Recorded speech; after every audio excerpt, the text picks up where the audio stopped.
This is how to replace the engine air filter for a 2023 Kia Sportage. The part number is 28113N9000. First, you're going to pop the hood.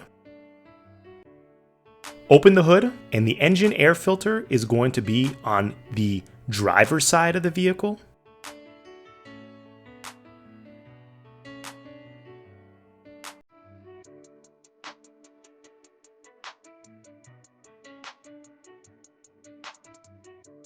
You'll see something that says pull out to open. Just lift it up. The actual engine air filter can just be, you can just slide it out.